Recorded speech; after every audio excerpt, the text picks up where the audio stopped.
Hello, it's Matthew from Matthew North Music here.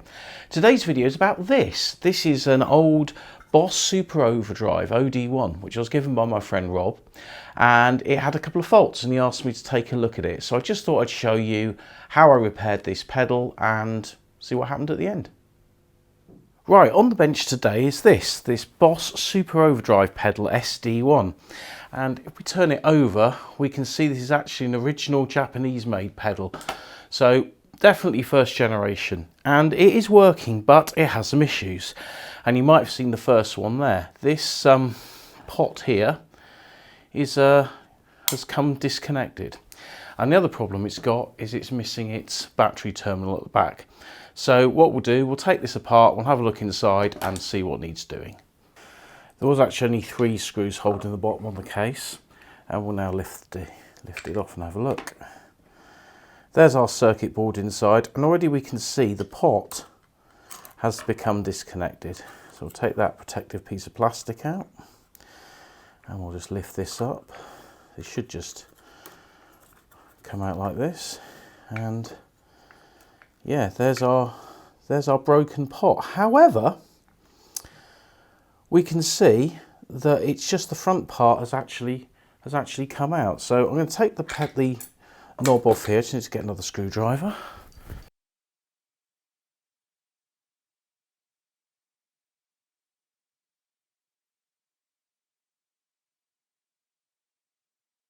Well, I tried that and it wasn't actually working, and it's because the actual thing was broken. So I've got the central part here, and I'm just going to stick it across to measure its resistance, and it's a 1 meg pot, and I'm guessing it's probably a linear pot. Yeah, if I move that in the middle there, it's showing about 500. That should be about 750, and that should be about 250. So yeah, I need a 1 meg lin pot, which I'm pretty sure I've got in my stock of potentiometers. Okay, well this is a 1 meg pot, and I'm hoping it's going to fit in the hole okay. Yeah, it is.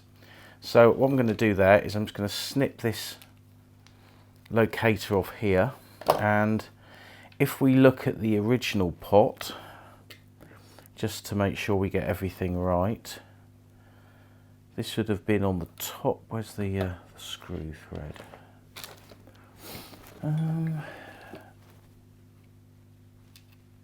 See, so this would have gone on like that, and then this would have gone here, and then that would have gone there. So that's how the pot would have looked, and the right hand side here was connected together. So assuming this is all the same, I need to solder these two here together, and then we have one wire going there and one wire going there. So we'll just do that.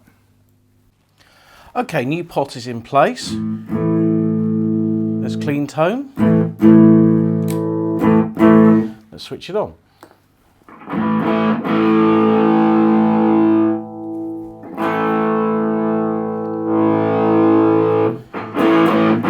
And there's full drive, so I think we can safely say that that pot's now cured that fault.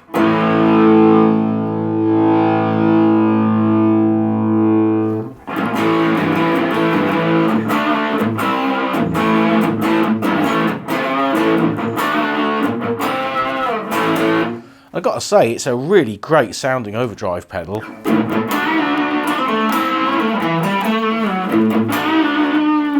Yeah, really nice, really like the sound of that. Right, next thing is to sort out the battery connector. The curious thing is, most modern effects pedals would have a PCB mounted socket like this that would actually fit in the back, and it would be soldered to the printed circuit board. But on these early Boss pedals, there is no such facility. Now I'm hoping that one of these here, which is like a sort of a Chinese made socket, will actually fit in that gap. And it looks like it probably is slightly too small. Might just fit in there. I think it will just fit. So because I've got no other choice really, I'm going to try and fit that in there and hope it doesn't pop out. It shouldn't do.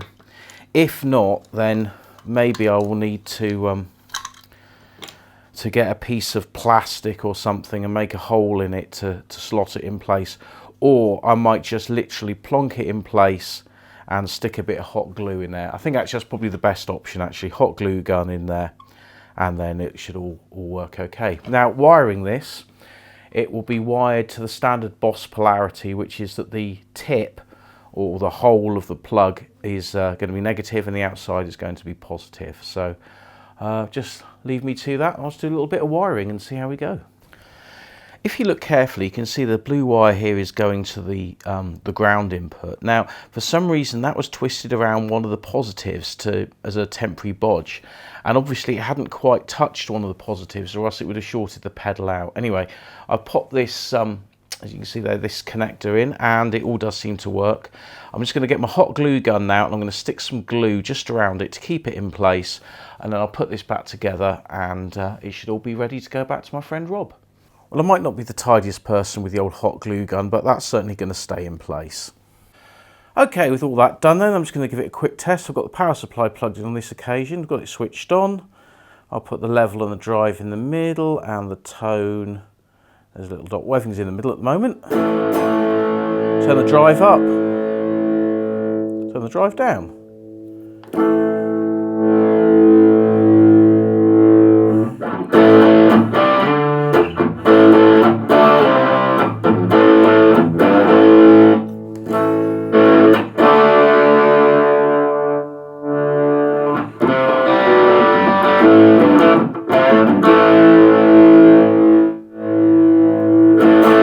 There we go, pedal all fixed. Very pleased with that. Good job done, I think.